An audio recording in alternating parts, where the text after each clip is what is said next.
चरण पादुका त्या खडावा भरत आणि आपल्या मस्तकावर धारण केल्यात राजा जनक आई सुनैना सीतेची भेट घेतात। ती आई राजा जनक आपल्या मुलीला छातीशी लावतात आणि गर्व अनुभव करतात। आपली आयुष्यातील जर जी काही कमाई असेल ना ती ही असते की ज्याने आपल्याला जन्म दिलाय त्यांना आपल्यावर गर्व असला पाहिजे, त्याचा अभिमान असला पाहिजे। वडिलांच्या प्रसन्नतेचं कार्य संतांनी करायचं असतं आणि धन्यवाद देतात सीतेला की तू अशा कठीण प्रसंगी आपल्या पतीच्या सोबत तू उभी राहिलीस। बेटा, आम्ही धन्य आहोत, तुझ्यासारखी मुलगी आम्हाला प्राप्त झाली। एकमेकाची भेट घेऊन विचारपूस करून सर्व त्या ठिकाणून पुढच्या प्रवासाला लागतात। अयोध्येत परत पोहोचतात। राजा भरतांनी राजसिंहासनावर पादुकांची स्थापना केली। स्वतःसाठी माझे बंधू वनवासात आहेत आणि या राजमहालाचं सुख मी कसं घेऊ शकतो म्हणून आपल्या स्वतःसाठी एक कुटी बांधून घेतली आणि श्रीरामांनी जो गणवेश परिधान केला होता तो गणवेश स्वतः परिधान केला। भरतांनी आणि त्या नंदीग्राममध्ये भरत राहायला लागले की मी हे माझ्यासाठी तप आहे। एक लक्षात ठेवा, श्रीराम वनवासात आहेत, मानसिकता तयार असते, पण महलात असून सुद्धा संन्यासाचा वेश परिधान करून महलात राजमहालात एवढ्या व्यवस्थेमध्ये संन्यस्त जीवन जगणं ही मला वाटतं 14 वर्षांमध्ये श्रीराम लक्ष्मणापेक्षाही मोठी साधना राजा भरताची आहे। इथे व्यवस्था नव्हती, मानसिकता तयार होते की इथे मला असं राहायचंय, पण अयोध्येत कशाची कमी नाही। अयोध्येत राहून सुद्धा संन्यस्त जीवन जगायची तयारी भरताची होती, म्हणून भरत विशेष आहे। राजा भरत आणि राजा श्रीरामांचं हे राज्य आहे आणि मला त्यांनी ही सेवा दिलेली आहे अशा मानसिकतेने त्या ठिकाणी सेवाव्रत राजा भरतांनी त्या ठिकाणी स्वीकारलं। इकडे सर्व आता ओळखायला लागलेत म्हणून आपण आता इथून चित्रकूट सोडलं पाहिजे। पुढे दंडकारण्यात अत्री ऋषींच्या आश्रमात भगवान श्रीराम प्रवेश करतात। अत्री ऋषींचं दर्शन घेतलं, माता अनुसयीचं दर्शन घेतलं। अत्री ऋषींनी भगवंताची त्या ठिकाणी स्तुती केली आहे। अनुसया मातेने नारी धर्म काय असतो हा भगवती सीतेला शिकविला। एक न मळणारं वस्त्र माता सीतेला दिलं। दुसरं म्हणजे असं वस्त्र दिलं की ते परिधान केल्यानंतर सीतेला भीती वाटणार नाही। माता अनुसयेने त्या ठिकाणी आशीर्वाद दिले आणि तिथून पुढे शरभंग मुनींच्या आश्रमात त्या ठिकाणी आले। मुनी आये जह मुनी सरभंगा, सुंदर अनुज जानकी संगा। शरभंग ऋषी म्हणाले, हे राम, मला आता देहाचा त्यागच करायचा होता, पण तुम्ही येणार आहात हे कळलं आणि मी थोडं थांबलो, कारण तुमचं दर्शन मला घ्यायचं होतं। आणि त्या ठिकाणी शरभंग ऋषींनी योगाग्नीच्या द्वारे समाधी घेतली। आपल्या शरीराचं पंचमहाभूतामध्ये विलीन झाले, शरीराचं दहन केलं। भगवान श्रीराम तिथून पुढच्या प्रवासाला निघाले। त्या वनवासात असलेल्या त्या काही ऋषींनी तिथे काही हाडं पडलेली श्रीरामांना दाखवली। श्रीराम विचारतात, ही हाडं एवढी इथे कशी पडली आहेत? तेव्हा ऋषी मुनींनी सांगितलं, निशिचरणी कर सकल मुनी खाये, सुनी रघुबीर नयन जल छाये. त्या ऋषींनी सांगितलं, या ठिकाणी जे निशिचर आहेत, जे असुर आहेत, ते या ऋषी मुनींचा वध करतात. ही त्यांची हाडं आहे. श्रीरामांना वाईट वाटतं आणि श्रीराम प्रतिज्ञा करतात की या सर्व पृथ्वी तलावरील या राक्षसांचा वध केल्याखेरीज मी शांत बसणार नाही. श्रीराम शपथ घेतात. या ऋषी मुनींना त्या पद्धतीचं वचन देतात. अगस्त्य ऋषींचे जे शिष्य आहेत सुतीक्ष्णजी, यांना श्री रामांचं दर्शन त्या ठिकाणी झालं. रामांना त्यांचं त्या ठिकाणी दर्शन झालं. भगवान श्रीराम ऋषींना प्रश्न विचारतात अगस्त्यजींच्या जवळ जाऊन की आता मी पुढे कुठे निवास केला पाहिजे.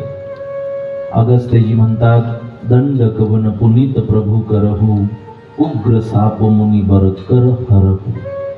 ती दंडकारण्यामध्ये पंचवटीत तुम्ही आता आगमन करावं. भगवान देवांच्या सांगितल्याप्रमाणे पुढच्या प्रवासाला त्या ठिकाणी निघतात. पंचवटीमध्ये विश्राम करीत असताना गोस्वामीजी वर्णन करतात, सुपनखा रावण कै बहिनी, सुपनखा रावण कै बहिनी, दृष्ट हृदय दारुण जसहिनी, दृष्ट हृदय दारुण जसहिनी, पंचवटी सो गई एक बारा, पंचवटी सो गई एक बारा, देखी विकल भई जुगल कुमारा, देखी विकल भई जुगल कुमारा. श्री राम जय राम जय जय राम, श्री राम जय राम जय राम. त्या पंचवटीत असताना शूर्पणखा म्हणते, शूर्पणखा तिथे फिरत असताना शूर्पणखेला श्रीरामांचं दर्शन झालं. रामांचं ते सौंदर्य आवडलं आणि शूर्पणखा म्हणते, रामा, या पृथ्वी तलावर तुझ्यासारखा सुंदर पुरुष नाही आणि माझ्यासारखी सुंदर स्त्री नाही, म्हणून तू माझ्याशी विवाह करावा. पण श्रीराम विनम्रतेने तिच्याकडे न बघता तिला उत्तर देतात. तिच्याकडे न बघता उत्तर द्यायचं कारण गोस्वामी वर्णन करतात त्याला अर्धा तास पाहिजे, जो आपल्याकडे नाही. कारण गोस्वामींनी एक एक गोष्टीचं ना बारीक चिंतन केलंय. नाही बघितलं तिच्याकडे आणि तिला उत्तर देतात, शूर्पणखा, मी लग्न करू शकत नाही, कारण मी या जन्मामध्ये एक पत्नी व्रत, एक पत्नी आणि एक बाणी माझं व्रत आहे. मी विवाह नाही करू शकत. त्या शूर्पणखेला मनाई केली. शूर्पणखेने बघितलं की ठीक आहे, लक्ष्मणाने पण नकार दिला आणि हे दोघं का नकार देत आहेत, तर याला कारण ही स्त्री आहे. या स्त्रीमुळे हे नकार देत आहेत. म्हणून त्या सीतेला घाबरवायचा प्रयत्न शूर्पणखा करते. राम लक्ष्मणाला आज्ञा करतात, लक्ष्मणा, हिचं नाक आणि कान काप.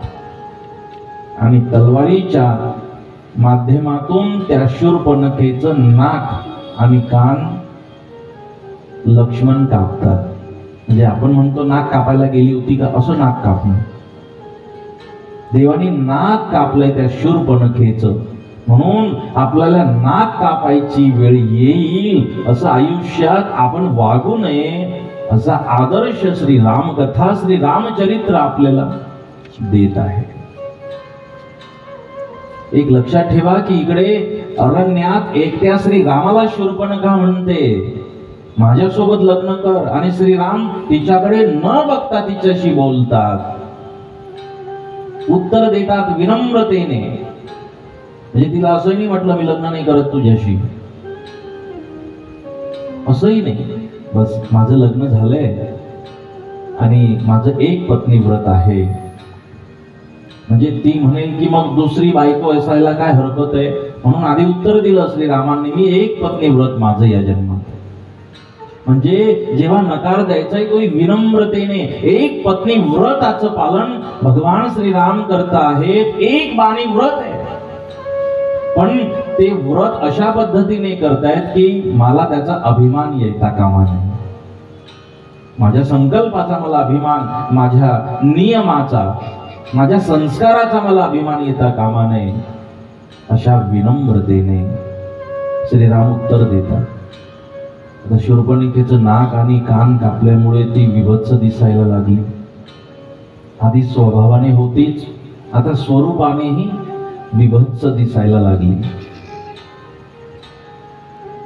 स्वतः होऊन गेली नाक कापायला. इकडे एकट्या श्री रामाला विचारते, पण राम नाही म्हणतात.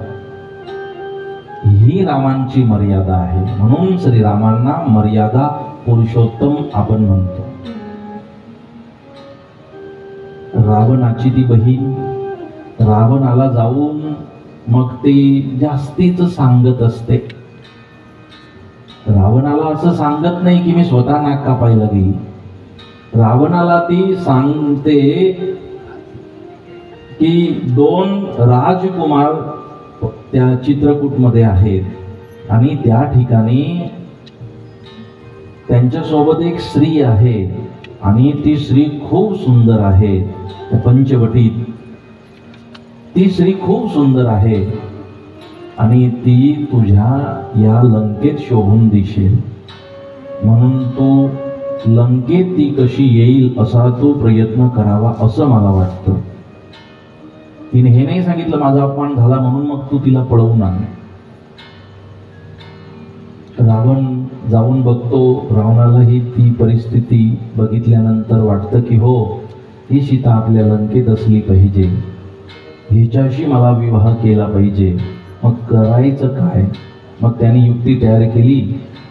त्यांनी मारीचला बोलवून सांगितलं, सुवर्ण मृगाची रचना केली. मारीच आधी नाही म्हणतो, कारण मारीचाला माहित आहे ह्यांच्या बाणाचा फक्त धक्का लागला तीराचा तर मी 100 योजन दूर फेकला गेलो, आता तर माझा जीवच जाईल. पण मग रावण म्हणतो तुला हे केलं पाहिजे, नाही तर मी वध करेन. मारीच म्हणतो की मग त्यांच्या हातून मेलेलं बरं. म्हणून मारीच सुवर्ण मृगाचं स्वरूप धारण करतो. जिथे त्या पर्णकुटीत माता सीता त्या पंचवटीत पर्णकुटीत बसली, त्या मातेच्या समोर जातो मुद्दामून. माता मोहित होते आणि श्रीरामांना म्हणते की मला हा सुवर्णमृग पाहिजे. या आधी ते एक प्रसंग आहे की आता श्रीरामांना लंकेत जायचं निमित्त हवंय आणि म्हणून आता रावण असा प्रयत्न करणार हे आधी माहित आहे. म्हणून सीतामाईचं जे मूळ स्वरूप आहे ते अग्निनारायणाकडे श्रीरामांनी दिलं. माता अग्निनारायणाला सोपवली आणि सीतेची जी छाया होती मायावी स्वरूप ते इथे आहे. मोहित होते. मग मला हा मृग पाहिजे. श्रीराम तो मृग आणायला मृगाच्या पाठीमागे पाठलाग करत जातात. लक्ष्मणाला या ठिकाणी सुरक्षा कर सीतेची रामचरित मानसामध्ये लक्ष्मण रेषेचा उल्लेख नाही. अनेक रामायणात, वाल्मिकी रामायणात सुद्धा आहे. रामायण अनेक प्रकारचं, अनेक रचना आहेत. म्हणून लक्ष्मणाला सुरक्षेसाठी सीतेच्या ठेवून श्रीराम पुढे त्या सुवर्ण मृगाचा पाठलाग करत निघून जातात. जेव्हा त्या सुवर्ण मृगाला तीर लागतो तेव्हा लक्ष्मणा धाव असा आवाज येतो.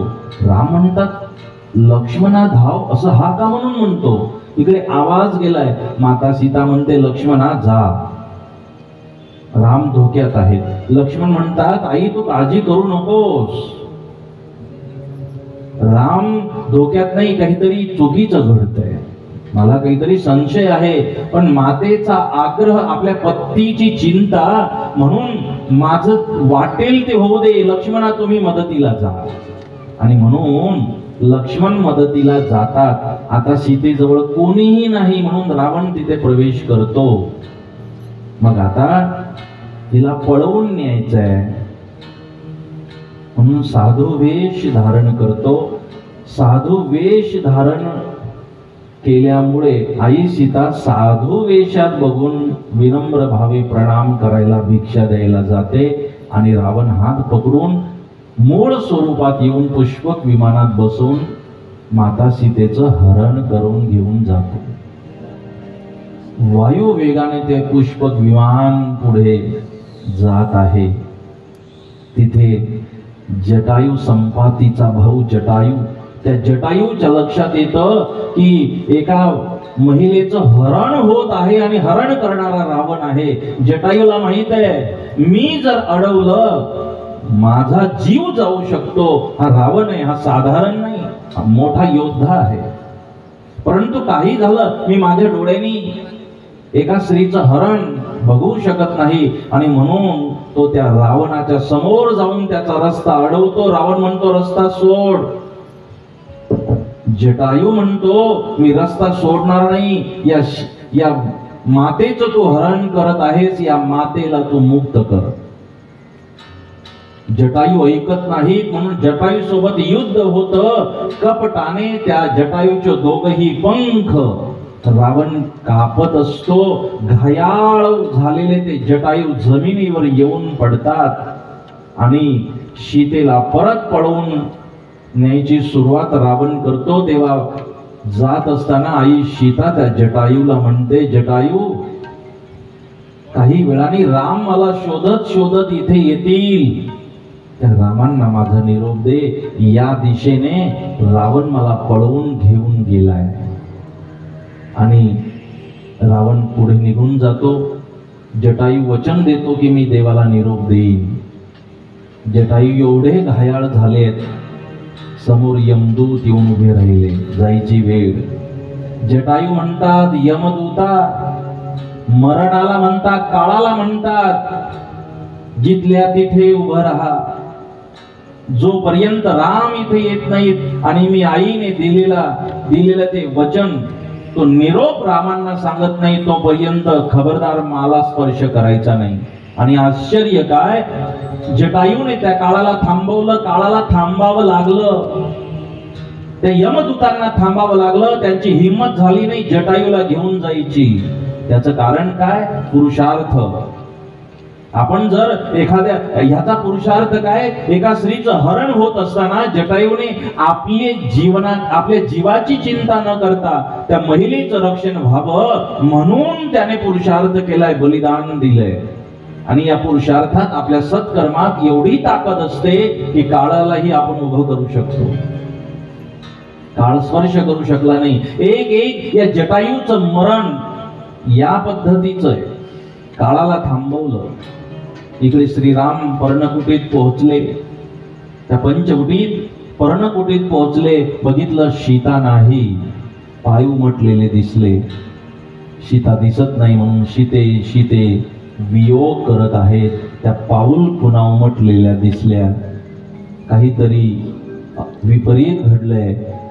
भाव विभोर श्रीराम झाले. कारण जी सीता माझ्यासोबत 14 वर्ष महल सोडून वनवासात आली आहे, ती संकटात असताना मी शांत कसं बसू शकतो. म्हणून श्रीराम सीता शोध करत आहेत. त्या दिशेने पुढे चालत गेल्यानंतर जटायू घायाळ झालेला दिसला. त्या जटायू जवळ पळत गेले. जटायूचं मस्तक आपल्या मांडीवर ठेवलं आणि देव विचारतात अरे हे काय झालंय. जटायूने सांगितलं देवा, भगवती सीतेला रावण या दिशेने पळवून घेऊन गेलाय. आईने निरोप द्यायला सांगितला. मी निरोप दिला. देवा मी प्रयत्न केले पण मी असफल झालो, मला माफ करा. देव म्हणतात, अरे तू जीवाची पर्वा न करता सीतेच्या रक्षणासाठी प्रयत्न केले जटायू, तुला धन्यवाद दिले पाहिजे. निरोप दिला, वचन पूर्ण केलं जटायूने. रामांना निरोप द्यायचा दिला आणि देवाच्या मांडीवर डोकं असताना जटायूने प्राण सोडले. आता हा जटायू कोण? गीध तिर्यक योनीत गीध मानला जातो. या जटायूला मृत्यू आला तेव्हा या जटायूचं मस्तक श्री रामांच्या मांडीवर आहे. लक्षात ठेवा, जटायूचं मरण होत असताना मस्तक देवाच्या मांडीवर, तिकडे बापाला जी मांडी मिळाली नाही ना, ती मांडी इकडे जटायूला मिळाली. बापाला न मिळण्याचं कारण श्रावणाचा वध आणि जटायूला मांडी देवाची मिळायचं कारण काय? तर सीतेचं हरण होत असताना केलेली प्रयत्न. इकडे हे एक मरण आहे जटायूचं. आणि दुसरं मरण आठवा, भीष्म पितामह. भीष्म पितामहांना तीरावर लेटावं लागलं असं मरण. भीष्म पितामहांना असं मरण यायचं कारण द्रौपदीचं वस्त्रहरण होत असताना गंमत बघत राहिले म्हणून असं मरण. आणि इकडे सीतेचं हरण होत असताना प्रयत्न केले वाचवायचे म्हणून देवाची मांडी मिळाली. या आम्हाला हिंदू धर्मात आमची जी चरित्र आहेत संतांची, देवाची, ते शिकवतात पुरुषार्थ करा.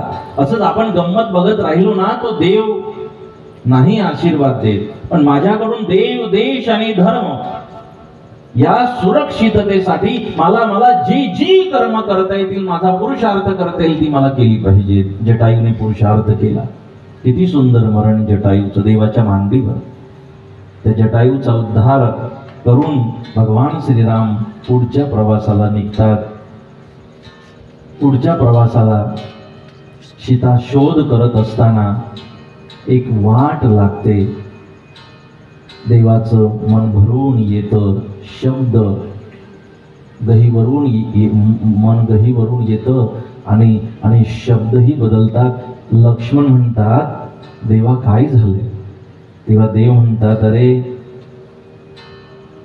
या रस्त्याने आता पुढे काही अंतरावर माझ्या एका भक्ताची झोपडी आहे. ती वयाच्या लहानपणापासून 6व्या वर्षापासून वयाच्या माझी वाट बघत आहे आणि आज मला माझ्या भक्ताची भेट होणार आहे म्हणून मन भरून आले. वयाच्या 6व्या वर्षी ही घरून पळून गेली. घरून पळून जायचं कारण काय? लग्न करायचं नाही. लग्न का करायचं नाही? गुरूंकडे जाऊन म्हणते, मतंग ऋषींकडे जाते, म्हणते मला लग्न करायचं नाही, मला आश्रमात राहायचं आहे. का लग्न करायचं नाही? कारण उद्या माझं लग्न आहे आणि आज कितीतरी बोकड बांधून ठेवलेत. मी वडिलांना विचारलं, हे बोकड बकरी कशासाठी बांधून ठेवलेत? म्हणे उद्या तुझं लग्न आहे, यांना मारून यांच्या मांसाची पंगत आहे उद्या. मी विचार केला, माझ्या लग्नाच्या निमित्त एवढ्या बोकडांचे जीव जातील, म्हणून गुरुदेव मी लग्नच करत नाही म्हणजे त्यांचा जीव वाचेल. मी तुमच्याकडे पळून आली. मतंग ऋषी म्हणतात, हा जीव साधारण नाही, योगी आहे, पवित्र जीव आहे, ज्यांना इतरांच्या जीवाची काळजी वाटते, इतर जीवांची काळजी वाटते, जिच्या मनात सर्वं खल्विदं ब्रह्म आहे. मग शबरी, आता लग्न करायचं नाही पण जीवन व्यर्थ जाता कामा नये. रामांचं स्मरण कर. श्रद्धापूर्वक एके दिवशी श्रीराम तुझ्या झोपडीत येतील. ही ती शबरी जी वयाच्या 6व्या वर्षी लग्न करायचं नाही म्हणून पळाली.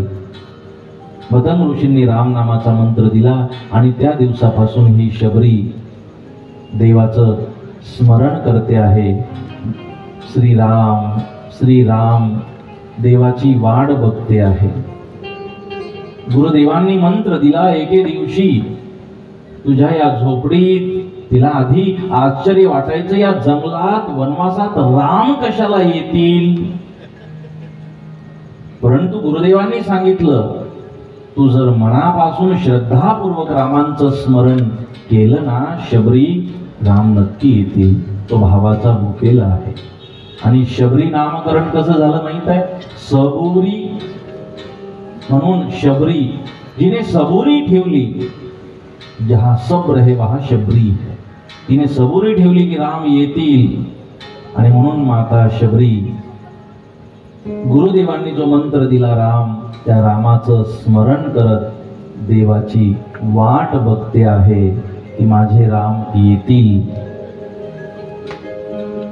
हो मेरी झोपड़ी के भाग खुल जाएंगे, राम आएंगे. मेरी झोपड़ी के